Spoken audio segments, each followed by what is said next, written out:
Kalau MU nggak create peluang, baru kita bisa salahkan Ten Hag. They create peluang, masalahnya finishingnya jelek. Beda sama City, dapat peluang finishingnya bagus. Tapi yang disalahkan bisa, kenapa lu nggak gantikan Bruno sama Rashford? Ya. Itu bisa disalahkan, karena ini dua pemain udah lama nggak perform. Bapuk ya. Ini pemain lagi wangi, lagi bagus. Dia itu didatangkan bukan untuk cetak gol kan? Iya, Dia sebenarnya. Iya, sebagai box to box, sebagai memperkuat lini tengah. Ternyata jadi top scorer. Ternyata dia jadi top score. Mourinho itu master Parkir masih berpikir bahwa Parkir bisa menghasilkan kemenangan kayak dulu.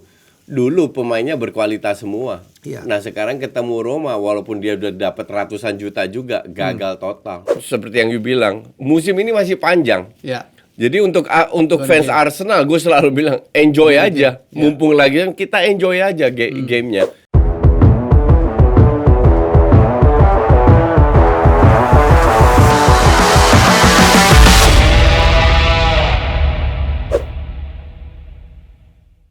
Ya, wah, walaupun saya merah-merah, hatinya merah tapi lagi mendung. You can imagine, yang senyum-senyum lawan gua nih, temen gua nih sama. Senyum dong, kita menang 5-0. Merokok lagi deh. Odegaard dicadangin, ya kita nikmati. Nikmati dia. Enjoy the game kata si coach gue ingat banget. Enjoy the game. Ini masih 9 game, 10 game ya. 10 game ya. 10 game. Jadi masih ada 28 lagi. Anything can happen. Arsenal aja ya, coach udah mulai dilanda cedera banyak banget ya. Ya. Nggak banyak tapi Gapsus. Pemain-pemain inti ya, Gapsus ya. Gapsus cedera, Odegaard dicadangin, dan ini udah berkali-kali gue bilang kan, Arteta harus punya nyali untuk belajar dari kesalahan dia. Kesalahan dia tahun lalu gagal karena nyaris tidak pernah membangku cadangan pemain inti. Ya. Nah tahun ini Martinelli sudah balik, sebelumnya cedera. Terus Odegaard itu main jelek banget, nggak pernah diganti. Nah kemarin baru diganti sama Emil Smith-Rowe dan Havertz. Main dengan 1 DM. Partey masih cedera. Jorginho dicadangin dengan praktisannya Rice. Ya memang lawannya nggak terlalu bagus. Sheffield itu main bagus kalau lawan MU aja. Kalau nggak lawan MU mereka jelek. jadi kemarin dibantai 5-0 dan ya praktis semua, termasuk Tomiyasu main bagus. Nketiah hat-trick. Nketiah, Smith-Rowe dan golnya memang bagus-bagus. Cuman ya kembali Nketiah. Ya. Setelah ini apakah dia bisa cetak gol di 5 match ke depan? Belum tentu. Dia main karena Gapsus cedera juga. Kalau Gapsus nggak cedera kan kemungkinan besar nggak main. Karena sekarang bebannya kan ada di dia. Dia lagi meroket naik tinggi, cetak hat-trick dan golnya bagus-bagus semua. Apakah next 1, 2, 3, 4, 5 match dia bisa cetak gol? Kalau nggak bisa cetak gol, orang kembali lagi one season wonder atau one match wonder. Kebetulan aja cetak hat-trick. Ya kita lihat. Untuk Arsenal sih bagus untuk kompetitor antar pemain, bahwa ada 1, 2, 3 pemain yang bisa cetak gol. Sehingga kedepannya Arteta tidak terlalu tergantung oleh 1, 2, 3 pemain. Dan duo London masih bertengger di atas ya, Coach ya? Ya, Spurs sama Arsenal. Sama Arsenal, dan Spurs juga menang kemarin. Ya, Spurs menang, tapi ya kembali lagi Spurs tinggal tunggu waktunya aja turun. Dan gue yakin Spurs akan turun. Spurs itu masalah mentality kali ya. Kadang-kadang di depan bagus gitu. Sampai minggu terakhir, bulan terakhir itu drop. Nggak usah jauh-jauh. Januari udah mulai turun. Kenapa ya Coach ya? Kalau lu analisa secara objektif. Mental. Murni mental. Bukan stok pemain. Enggak. Gini, apa yang dilakukan oleh pelatih baru Ange Postecoglou ini udah bagus dibanding musim lalu. Ya. Udah bagus dengan pemain yang ada, kehilangan Kane, Højbjerg diganti nggak dipakai, Dier nggak dipakai, jadi udah bagus. Lloris diganti juga, jadi yang gue selalu bilang pemain yang sudah lama di sana itu harus diganti semua dengan masuk tim baru, dan ini dilakukan berdasarkan kualitas pemain. Itu udah bagus, tapi gue lihat ini sebagai honeymoon pelatih baru. Kita tahu lah kalau namanya honeymoon pasti semua pemain ingin melakukan yang terbaik. Yang terbaik dan semua agar lagi terpilih ya Coach. Ya. Yang dulu shooting bolanya setengah meter ke kanan, ini setengah meter ke kiri masuk. Ya, kayak gitu-gitu. Itu terjadi dan sering kali terjadi dengan pelatih baru. Tapi gue nonton Spurs berapa kali, masih level lumayan bagus. Nggak impresif. Sama sekali nggak impresif. Jadi gue lihat ntar lagi nih tim juga akan turun. Sekarang lagi nggak ketemu. Ya, ntar 2 minggu depan ketemu Chelsea. Ya. Chelsea kan lagi terseok-seok juga. Gue mau lihat bisa menang nggak? Oke. Ya kan? Jadi untuk gue sih seperti yang you bilang, musim ini masih panjang. Ya. Jadi untuk fans Arsenal, gue selalu bilang enjoy aja. Mumpung lagi kita enjoy aja gamenya. Gak usah terlalu banyak ngarep ini juara itu juara. Kalau memang lagi bagus, nggak banyak cedera, semua bisa cetak gol, bisa aja Arsenal juara. Tapi itu bukan target. Targetnya aja nikmati aja tiap minggu semua game yang ada. Dan Chelsea kalah 0-2 disengat oleh lebahnya Brentford. Ya, itu harusnya di kandang lagi kali ini. Iya, itu harusnya bisa 0-4. Peluang Brentford gede, dan di sini kelihatan bahwa kembali lagi, ini gue kasih contoh ya, apple to apple, soal organisasi. Orang bisa bilang MU layak kalah, I agree, oke? Tapi ada hal yang positif juga. Organisasi defense di babak pertama nggak pernah gue lihat MU main serapi itu. 0 peluang, 0 shots dari City. Dan Onana melakukan save yang keren banget ya. Itu juga. Nah, organisasi ini penting, tidak dimiliki oleh Chelsea. Kalau dalam sepak bola atau futsal, gue kan backgroundnya futsal. Gue bilang, gue selalu bilang dulu ke pemain gue, pada saat kita menyerang, kita bisa diserang balik, diserang balik kalau salah passing. Nah, kapan kita diserang balik? Bagaimana kita mencegah untuk serangan balik? Artinya pemain ini harus dekat bola, bukan menjauh tapi lebih dekat, biar bisa kalau kita kehilangan bola kita memperkecil ruang. Bola di lawan kita memperkecil. Di situ Chelsea gagal total karena mereka berkali-kali diserang balik sama Brentford. Kalau Brentford agak bagus dikit aja, lebih banyak gol 0-4, ya. Dan akhirnya ya mereka sekali Madueke kena tiang, tapi nggak banyak peluang. Jadi mereka kesulitan ketemu tim yang low block karena memang kreativitas nggak ada. Ketemu tim kayak Liverpool, Arsenal, MU, mereka lebih bisa bermain karena dapat space. Nah, di situlah Chelsea masih jauh dari stabil. Makanya gue selalu bilang, ya kalau gue ngomong kan dibilang karena gue fans Arsenal. Enggak, gue objektif. Gue tidak lihat satu titik positif di mana gue bisa bilang oh Chelsea akan bangkit. Gue berani bilang MU bangkit karena gue masih melihat banyak hal yang positif. Walaupun ujungnya kalah. Tapi banyak hal yang positif yang bisa diteruskan ke next match atau match berikutnya sampai tunggu beberapa pemain kembali lagi. Itulah keluar kesimpulan gue. MU butuh beberapa ugly win, 6, 7, 8 ugly win, baru pelan-pelan akan meningkat. 3 ugly win sekarang di stop sama City, di luar skornya. Kekalahan yang pantas. Kalah yang pantas, tapi 3-0 kebanyakan. Karena itu murni individual error, kalau gue bilang. Penalti yang harusnya terlalu soft, terlalu kejam untuk berikan penalti. Evans yang jaga Haaland, tiba-tiba dia lari ke depan, membiarkan Haaland kosong. Sama Rodri syuting, dibiarin syuting. Kalau yang ketiga itu bisa terjadi dengan semua klub. Tapi kalau yang 2 gol pertama, itu blunder. Cuman masalahnya MU nggak bisa cetak gol. That's the point. Poinnya masalahnya di mana? Kembali lagi ke Rashford sama Bruno. Nggak bisa ngangkat dua pemain ini, terutama di lini depan. Højlund miss beberapa peluang. Fine. Tapi this guy ini kan masih muda. Nggak fair. Gue bilang, semua pemain muda, bahkan pemain mudanya Madrid, kalau mendadak Bellingham nggak cetak gol kayak 2 match yang lalu, mereka seri, Bellingham nggak cetak gol, salahin Bellingham. Ya kan nggak? Iya kan? Karena pemain muda ya pasti karena jam terbang, ambil kesalahan yang itu pasti nggak konsisten. Højlund juga terlalu naif ya Coach ya. Sampai Roy Keane bilang mestinya waktu dia didorong ke penalti itu, mestinya kalau dia menjatuhkan diri, sama aja dong penalti. Itu kan masalah jam terbang lagi. Jadi this guy baru 3 bulan loh main di terlalu sopan mainnya ya. Terlalu sopan, tapi lama-lama dia akan belajar bahwa ternyata di sini cuman jago-jagoan aja ya. Nggak cukup dengan set play atau juga semua harus dimanfaatkan. Dan gue rasa ini proses untuk Højlund sendiri bahwa dia akan menjadi lebih bagus. Tapi etos kerjanya kan bagus. Dia banyak melakukan hal yang bagus. Cuman memang finishingnya belum kelihatan. Dia dapat sekali dribbling kan. Terus akhirnya lepas karena mungkin kelamaan. Tapi kembali lagi ini murni semua jam terbang. Dan tembakannya yang juga di-save oleh kipernya City juga keren. Ederson ya. Jadi dua kiper keren nih. Dan Onana saya pikir sudah mulai mendapatkan kepercayaan diri. Percayaan diri. Nah, untuk kiper ini kan percaya diri itu penting sekali.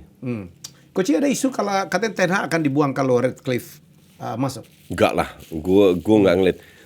Ten Hag dan any other pelatih yang ada di IPL, di La Liga, di Bundesliga itu akan dibuang kalau mereka nggak perform. Pada saat mereka perform, itu ugly win, beautiful win, gol jatuh dari langit apa, owner akan lihat lu menang atau enggak. Gue udah supply lu. Nah, tapi kalau ugly win, kayak Barca 11 kali musim lalu 11 kali menang dengan 1-0. Nggak pernah terjadi itu. Tapi ya juara. dan Xavi nggak ada cerita pecat Xavi kan. Nah, gue rasa kasusnya dengan itu juga sama selama mereka selama Ten Hag menang-menang ini kan karena nggak menang aja. Lahirlah gosip ini itu apa. Apakah Ten Hag lebih bagus dari Ole? Oh iya. Atau dibanding Rangnick? Enggak lah, jauh. Jauh lebih bagus Brian, gue bilang. Masalah Ten Hag ini banyak, dia harus membereskan teknis dan juga non teknis. Ini yang lebih berat ya. Non teknis juga yang bisa mempengaruhi ruang ganti. Tapi kalau dibilang Ten Hag bikin kesalahan, ya pasti dia bikin kesalahan. Kayak menurut gue menggantikan Amrabat di babak kedua itu kesalahan. Cuman kita lihat kesalahannya apa dengan tujuan. Feeling gue Ten Hag berpikir kita secara organisasi babak pertama bagus, tapi daya serang kita kurang. Oke, gue masukin Mason Mount. Dan ketinggalan 1-0 lewat penalti itu, jadi dia mengambil risiko dan dia kalah, dia salah pada saat dia mengambil risiko itu. Tapi kalau mendadak Mason Mount atau McTominay dapat gol jatuh dari langit, kan lain cerita. Ya, lain cerita. McTominay kan dapat satu peluang besar juga yang shooting kelebaran atau ke tepis.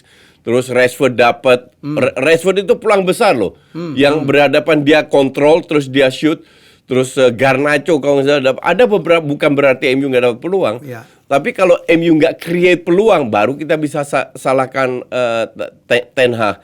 They create peluang, masalahnya finishingnya jelek. Beda sama City, dapat peluang finishingnya bagus.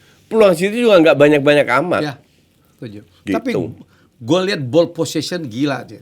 Di semua lini ya, terutama sayap kiri ya, yang Grealish, MU itu hancur banget ya.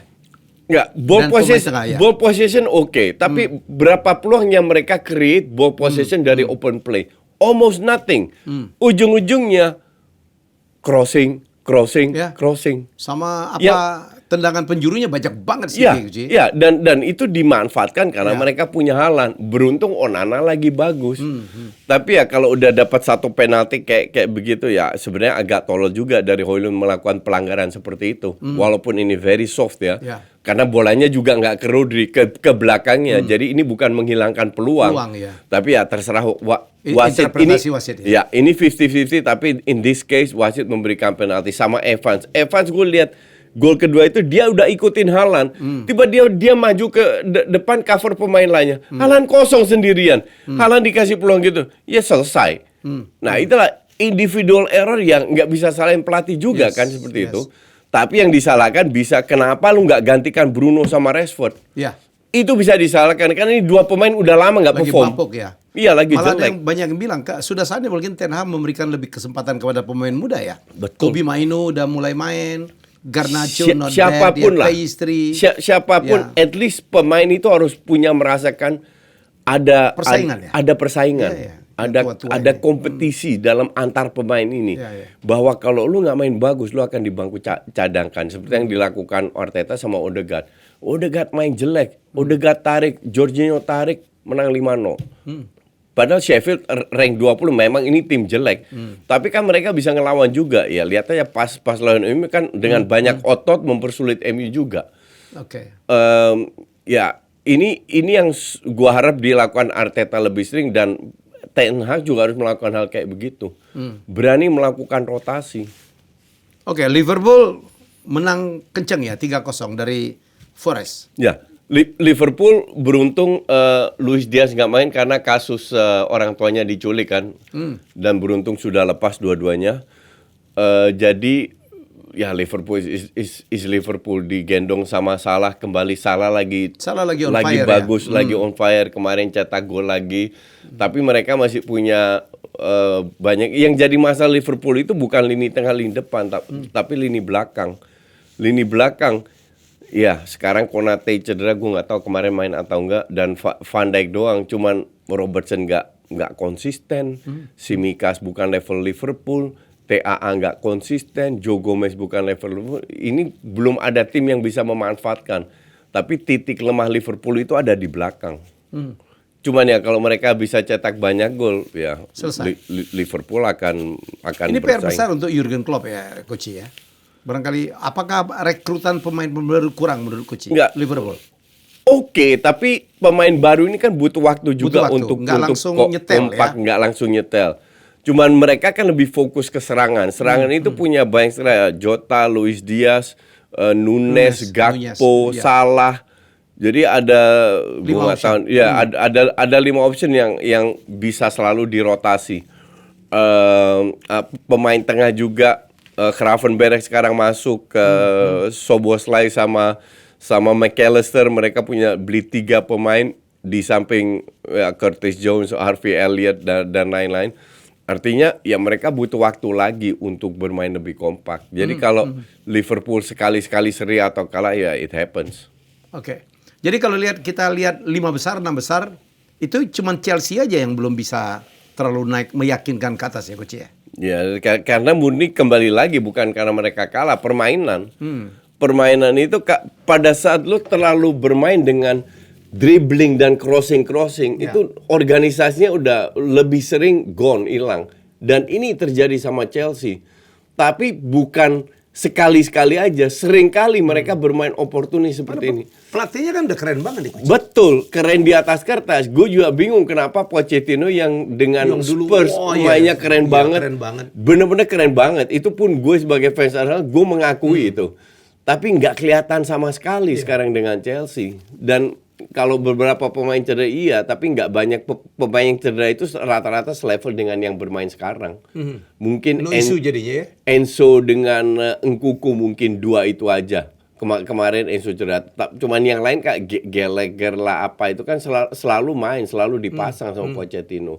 Dan Sterling diberi kebebasan sampai dia dribbling terus. Ya kita lihat ya, Spurs masih di atas Coach. 26 poin cukup ya, luar biasa. Arsenal kedua, Man City ketiga, Liverpool juga nggak beda jauh ya. Beda tipis. Liverpool sama Spurs cuma beda 3 poin. Villa Newcastle yang belum ada di sini, istilah Coach jangan nyari yang lain adalah MU 9-10 kalau nggak salah. 8 ya, dan Arsenal. Dan Chelsea. Chelsea 12 atau 12 ya. Kalau langganan 6 besar saya pikir memang 4 ini memang stabil. Yang tidak stabil adalah MU sebenarnya cukup bagus kemarin. 3 kali menang, ugly win ya Coach. Ya. Abis itu ketemu Man City, gua ngaku tuh sebagai penggemar MU, kelasnya beda banget Coach. Chelsea rank 11. Rank 11. MU 8. 8. Sebenarnya dengan Newcastle yang ada berada di rank 6, selisihnya tuh cuma 2 poin. 2 poin. Di atasnya Brighton 17 poin, terus Newcastle 17, MU 15. Jadi kalau 2 ini kalah, MU menang, udah ke rank 6. Dan minggu depan MU akan berhadapan dengan Newcastle. Ya. Ya, ini juga menentukan peringkat dong ya. Kalau MU menang langsung itu lewat EFL ya? Kalau nggak salah ya. Apa? Bukan liga itu. Oh iya, oke. 16 besar League itu Cup. EFL tetap harus MU harus menang. Akan mengangkat percaya diri mereka lah. Oke, Coach, kita membahas satu wonder boy yang luar biasa ya, Jude Bellingham. Ya. Yang untuk pertama kali dalam El Clasico melawan Barcelona mencetak brace yang sangat keren banget golnya Coach ya. Golnya keren. Yang pertama, yang kedua ya oke. Jatuh dari langit karena lucknya gede, dia passing ke Modric kejauhan, bolanya tiba-tiba mantul. Padahal ada Martinez, tapi dia cetak gol. Karena dia di Madrid dipakai sebagai false nine. Jadi bukan attacking midfield di atas kertas seolah-olah 4-4-2, enggak. Itu terlalu main bener-bener kembali lagi ke 4-3-3. Perannya sama kayak si Benzema, turun membantu kiri kanan, cuman ya ini pemain lagi wangi, lagi bagus. Dia itu didatangkan bukan untuk cetak gol kan? Iya, sebenarnya. Dia sebagai box to box, sebagai memperkuat lini tengah. Ternyata jadi top scorer. Ternyata dia jadi top scorer dan beberapa kali gue nonton nggak kelihatan. Kemarin itu nggak kelihatan sama sekali. Tapi dia cetak 2 gol. Jadi memang lagi wangi. Walaupun ini pemain bagus, gue selalu bilang dari tahun lalu 2 tahun gue bilang Bellingham sama Osimhen itu klub minta berapa? Nggak usah ditawar, bayar. Dan Bellingham, Liverpool yang bodoh nggak mau ambil dia dengan 100 juta. Dan akhirnya ke Madrid. Padahal dia udah mau ke Liverpool ya? Dia udah mau ke Liverpool. Dan akhirnya ke Madrid karena Madrid bersedia untuk bayar 100 juta. Madrid memang rekrutan pemain ya lumayan bagus. Apalagi tapi Benzema hilang ya. mahal juga. Ya. Nah, ini gue rasa nggak ada dalam skenario Ancelotti juga. Bahwa nggak ada yang dia di Dortmund sama timnas Inggris nggak pernah cetak banyak gol juga kok. Iya. Jadi di luar prediksi semua bahwa dia ternyata bisa mencetak gol. Gitu. Jadi ya ini plus poinnya. Cuman kemarin itu bukan pertandingan yang bagus. 60 menit, 65 menit itu Barca yang menguasai. Barca kena 2 kali kena tiang. Tapi ya ini sepak bola. Gol jatuh dari langit pun terjadi. Jadi kalau dibilang Madrid menang, iya betul. Tapi dua-dua ini lebih layak seri. Cuman di samping itu untuk gue ini salah satu El Clasico yang jelek kualitasnya. Tidak seperti yang sebelum-sebelumnya ya. Ya gue nonton berapa pula El Clasico. Tapi ini benar-benar kualitas dari kedua tim ya, bukan hanya dari Barca. Barca karena banyak beberapa pemain cedera kan, pemain penting. Cuman Madrid ya, inilah Madrid. Madrid is Madrid. Ya, selalu jadi, sulit untuk ditundukkan. Sulit ditundukkan, tapi nggak lebih sering bermain nggak bagus daripada bagus. Jude Bellingham sekali lagi membuktikan ya coach, kalau dirinya bisa diandalkan dan menjadi kunci kemenangan bagi Madrid di El Clasico dan di musim ini ya coach. Ya betul banget Bung Helmi, seperti yang pernah gue bilang, dia salah satu pembelian yang terbaik di bursa musim ini. Terbaik seperti halnya Diplomat Evo Sopra ini juga Bung, rokok dengan rasa yang nikmat banget. Oh gitu ya coach, lu suka banget kayaknya ya, emang enak kayaknya ya coach? Ya jelas enak dong Bung. Diplomat Evo Sopra ini tuh rokok mil terbaik dari Wismilak, dibuat dari tembakau dan cengkeh terbaik yang akan memberi rasa yang halus dan berkelas. Jadi buat kalian para perokok, langsung cus aja beli di toko-toko terdekat. Diplomat Evo Sopra, simply finest. Luar biasa ya coach?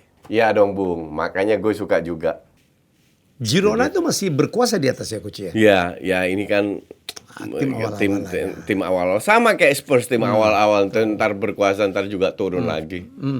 Girona, Atletico, Barca. Ini kan selisihnya 4 poin. 4 poin masih ada 27 pertandingan, is nothing lah. Tapi Atletico 10 game loh. Kalau dia menang lagi, langsung leading juga tuh. Sama juga 28 poin. But anything can happen lah. Oke, Girona. Jadi kadang-kadang memang ada pemain ya kayak gini ya. Ada tim tiba-tiba naik ke atas tanpa diprediksi. Jadi mainnya itu enak aja kali coach ya. Girona itu main lepas, mainnya bagus. Daley Blind main di situ. Oke. Yang udah dibuang sama Ajax. Daley Blind main di situ dan ya mereka main lepas. Kalau pada suatu hari Girona kalah 4-0 lawan Espanyol contoh, nggak ada yang teriak-teriak.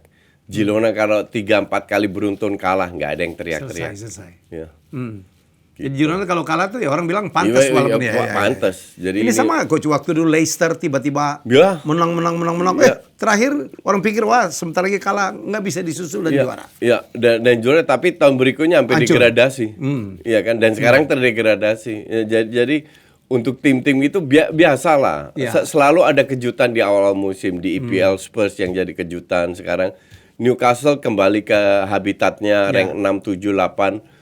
Jadi untuk gue sih ya semua agak bisa diprediksi nanti itu akan turun semua. Oke coach, kita ke Serie A gitu ya. Inter Milan sekarang di atas sekarang ya. Kemarin mengalahkan timnya Jose Mourinho 1-0. Ya dan yang berikan gue kan kemarin live commentary ya. Habis itu gue pulang gue nonton. Gue nggak nonton ini mas, tapi gue lihat statistiknya. Di babak pertama itu ball possession Roma 30-an. Si Inter 60 lebih. Inter ada 7-8 shot, 9 shot. Roma semua 0. 90 menit kalau nggak salah cuma 2 shot. Jadi mainnya itu benar-benar parkir bis. Mourinho itu seperti biasa ya. Mourinho itu masih berpikir bahwa parkir bis bisa menghasilkan kemenangan kayak dulu. Dulu pemainnya berkualitas semua. Nah sekarang ketemu Roma walaupun dia udah dapat ratusan juta juga gagal total. Kapan dia bawa Roma nggak usah juara Champions League aja nggak sanggup juga. Dan sekarang berada di rank 8 ya. Emang di bawah Mourinho layaknya seperti itu udah berkali-kali gue bilang. Jadi ya nggak heran yang agak blown itu ya AC Milan. Unggul 2-0 lewat 2 gol heading Giroud. di kandang Napoli lepas 2-2. Itulah Milan ya selama di bawah Pioli mainnya ya kayak Newcastle, kayak Chelsea sekarang, gerusak-gerusuk, lari-lari nggak jelas, crossing, dribbling, ya nggak akan kemana-mana kalau main kayak gitu, apalagi di Eropa. Napoli juara bertahan sekarang tidak semoncer tahun lalu ya, Coach ya? Osimhen cedera kemarin, jadi Osimhen nggak main dan gue nggak yakin Osimhen ini happy ya, karena dia ribut kan, dia ribut sama dengan pelatih ya? Dengan owner ya. De Laurentiis rencananya dia masih ada kontrak 2 tahun, rencananya mau diperpanjang, tapi nggak jadi perpanjang, saling menuduh. Osimhen bilang manajemen Napoli nggak pegang omongannya, De Laurentiis bilang Osimhen nggak pegang omongannya. Ya susah kalau gitu kan. Jadi artinya ada sebuah, terus belum si Osimhen dibully sama adminnya sendiri, sama akunnya sendiri, udah gila itu benar. Pemainnya sendiri dibully. Jadi gue lihat Osimhen ini moralnya udah menurun, udah nggak mau main untuk Napoli lagi, mau pindah. Nggak main sepenuh hati lah ya. Nggak main sepenuh hati, ya semoga ke Arsenal. Amin. Asal Odegaard pindah ke MU. Apa hubungannya coba gitu. Ngarep.com kayak gini. Coach, apa yang terjadi pada Ajax ya? Yang tahun ini hancur-hancuran sampai mempecat pelatih. Dulu Ajax tuh siapa aja pemainnya dibeli, ada lagi. Terakhir ini karena mungkin pelatih jadi beli ya. Jadi Ajax itu banyak sekali kasus. Banyak sekali kasus. Ini gue sedikit flashback ya. Masalah itu terjadi pada saat Overmars dipecat. Mark Overmars sebagai Dirtek menang-menang semua dengan Ajax, main bagus bawa Ten Hag. Terus nggak lama Ten Hag pergi kan, karena Overmars dipecat, Ten Hag pindah ke MU. Mark Overmars dipecat. Dulu itu yang pegang Ajax sebenarnya 2, Mark Overmars sama Van de Sar. Kayak Dirtek sama sporting director atau apalah istilahnya itu. Akhirnya Van de Sar mundur juga karena over stress atau gimana sampai dia masuk rumah sakit kan. Pindah 2, dipasang Dirtek baru lah. Oke. Nah ini diakui sama Exco. Jadi Exco di Ajax itu punya peran penting yang menunjuk siapa. Nah salah satu Dirtek yang dipanggil, yang diambil itu Mislintat. Oke. Mislintat diambil dan Ajax itu jual banyak pemain. Ya. Banyak semua, yang penting-penting udah out semua. Sampai yang nggak penting kayak Daley Blind. Gue sekarang kalau lihat line up-nya Ajax, yang gue kenal itu Berghuis, Bergwijn sama Brobbey. Yang lain nggak jelas semua. Yang lain bener-bener nggak jelas. Gue nggak ngerti pemain dari mana. Mislintat itu gagal di Arsenal, pindah ke Stuttgart. Ternyata di Stuttgart kasus juga. Cuman orang Stuttgart bilang Ajax nggak pernah minta informasi sama kita. Jadi asal diambil, yang salah siapa ya? Exco itu. Padahal Exco itu ada beberapa mantan pemain juga kayak Jan van Hals ada di situ. Nah mereka memberi terlalu banyak wewenang kepada Mislintat. Diambil Stein yang perform dengan Sparta, pelatih yang belum pernah pegang tim besar, is oke lah. Nah Stein masuk sama Mislintat nggak cocok juga. Ternyata. Jadi Stein bilang pemain-pemain yang dibeli, gue nggak pernah minta pemain-pemain ini. Kata Stein. Didatengin pemain mediocre semua yang menurut Mislintat ini pemain berkualitas. Karena labelnya kan dia kalau nggak salah dia yang menemukan si Aubameyang dan beberapa pemain muda di Dortmund waktu itu. Karena dia dulu suksesnya di Dortmund kan. Habis itu kan fail. Nah ada satu pemain Denmark namanya Gaei kalau nggak salah. Nah si pemain ini Denmark atau pemain Kroasia lupa lah. Pemain ini disuruh kalau dia mau ke Ajax disuruh ganti agen. Nah agen yang ditunjuk sama Mislintat itu perusahaannya Mislintat punya saham di situ. Jadi kayak vested of interest ya. Ya. Ada itulah konflik of interest. Iya. Nah akhirnya orang Ajax, Exco-nya Ajax ketahuan diinvestigasi, dipecat. Oke. Masukin Hedwiges Maduro yang asistennya mantan pemain Ajax juga. Maduro ini nggak bisa ngangkat juga, kalah lawan Brighton, kemenangan Brighton pertama di European League, kalah lawan Brighton dan kalah lawan FC Utrecht. Padahal Ajax nomor 18, Utrecht 17. Utrecht juga lagi hancur-hancuran. Utrecht juga sama juga pecat pelatih. Lagi hancur-hancuran. Nah, baru tadi kemarin atau tadi Ajax tunjuk Van het Schip. Sean Van het Schip. Jadi semua mantan pemain itu dikritik habis-habisan. Gak layak mereka bermain. Cuman susah. Van het Schip pun bukan pelatih jelek, bukan pelatih bagus. Cuman sekarang nggak ada opsi lah. Masalahnya ini pemain yang udah 12 pemain dibeli. Itu mau dikemanain? Ya kan? Mau nggak mau harus selesaikan liga dengan pemain-pemain yang ada.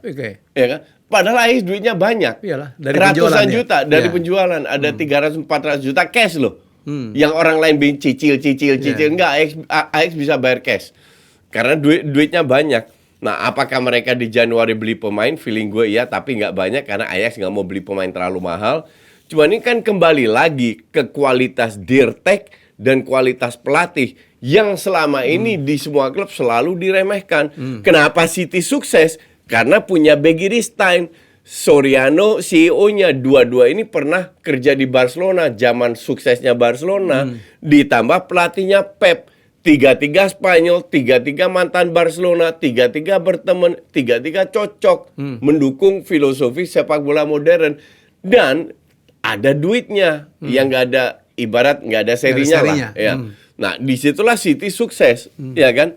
Nah, sementara kalau di Ajax, Dirteknya nggak ribut sama pelatihnya, pelatih pemainnya nggak diberikan pemain yang dia inginkan, akhirnya pelatih dipecat, atasnya juga katanya mau diganti lewat voting atau apa, nggak ngerti lah. Jadi banyak sekali masalah yang menimpa semenjak ditinggalkan oleh Overmars. Nah, sekarang baru tunjuk bekas Dirteknya AZ yang cukup bagus, Alkmaar, ya. Tapi ini kan semua butuh waktu, nggak bisa instan. Butuh chemistry juga ya, Coach ya? Butuh chemistry juga. Van het Schip ini kan lama main di Ajax juga. At least dia masih punya reputasi dan filosofi yang bisa diterapkan untuk mengangkat lagi. Tapi kalau dia punya filosofi, kualitas pemain tidak memadai, repot juga. Nah, salah satu kesalahan adalah Dirtek ini diberi terlalu besar kewenangan. Harusnya kayak di MU lah. Ten Hag dan Dirtek.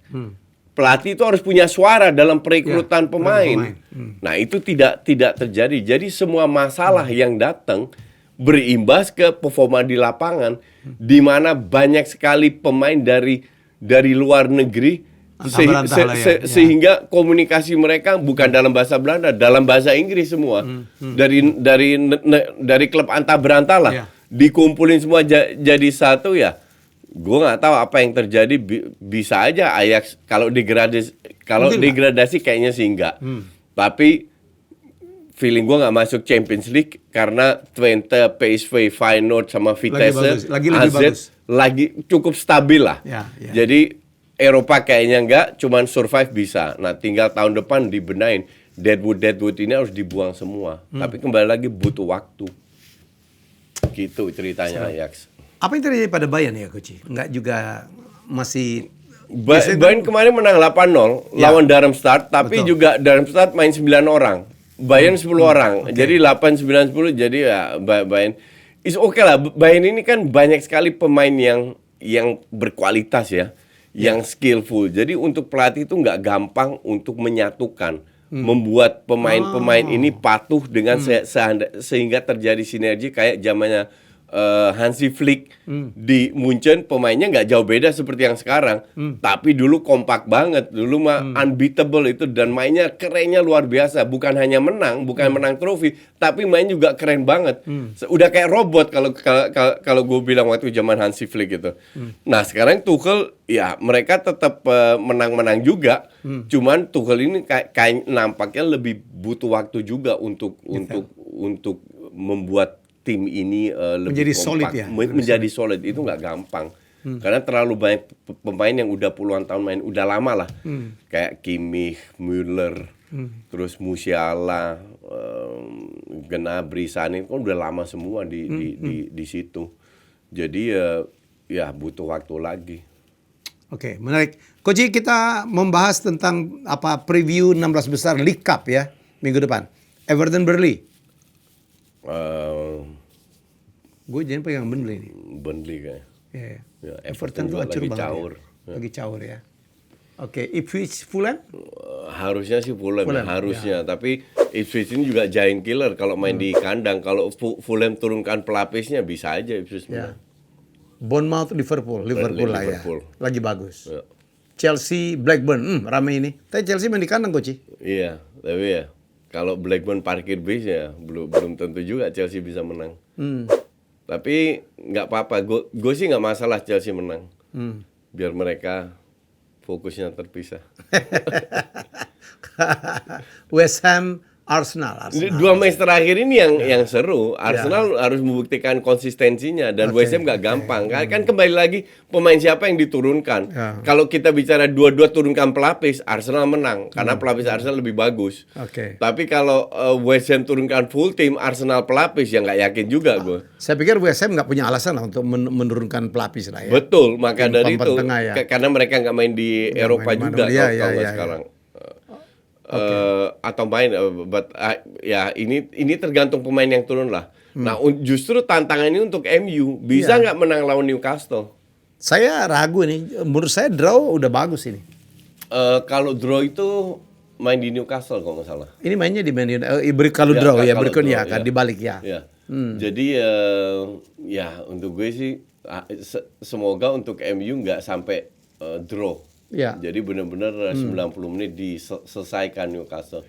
Dan itu bisa-bisa aja kalau Rashford sama Bruno ya mendadak mendapatkan performanya. Dengar isu De Gea mau dikontrak ulang oleh MU ya Coach? Ya itu gue dengar juga. Ya bisa-bisa aja. I mean sebenarnya antara De Gea dan MU ini kan nggak pernah ribut. Sama Ten Hag juga nggak ribut. Cuman karena gajinya terlalu tinggi aja harus di-cut kan. Tapi kan terakhir kan De Gea udah mau nurunin gaji lah. Iya, cuman masih kurang besar untuk MU. Dan sekarang De Gea nggak ada klub kecil, juga. Kurang kecil. Dan De Gea kan nggak ada klub juga. Karena dia nggak mau juga main ditawarin di Arab juga dia nggak mau main. Iya. Kalau gue jadi De Gea mending gue ambil, at least gue masih latihan. Nah, ambil setengah tahun doang kan. Sampai musim baru dia cari klub lagi. Toh minimal dia bisa main 3-4 pertandingan. Iya, masih bagus kok. Iya. Apalagi kemarin kalau Onana main di African Nation ya. MU artinya memerlukan backup. Iya. Dan yang kocak nanti Onana main bagus, tiba-tiba dia harus pergi. Terus jeblok lagi. Atau kalau De Gea-nya lebih bagus dari Onana, persoalan juga tuh Coach. Iya, bisa begitu juga. Onana-nya kembali. Ya. Tapi nggak tahu apakah MU atau De Gea mau untuk main untuk setengah tahun di MU dengan berapapun gajinya. Tapi kalau gue jadi De Gea gue ambil daripada lontang-lantung nggak jelas. Nggak jelas ya. Iya kan? Sombong sih tapi kecuali dia mau pensiun. Nah kalau dia kan masih bisa 3-4 tahun bermain. Iya apalagi kiper kan umur 40 masih bagus lah. Iya maka dari itu kalau gue jadi dia sih lu harus tetap main. Atau at least punya klub lah, nggak kayak sekarang jobless. Jobless tuh gak enak loh Coach. Tapi dia kaya. Oke, thank you Coach. Sudah lumayan. Jadi terima kasih. Nonton terus Jazz saya. Silakan komen. Ya jadi kita akan mengulas pertandingan-pertandingan ya. Jadi kita jumpa lagi dalam episode selanjutnya. Bye-bye.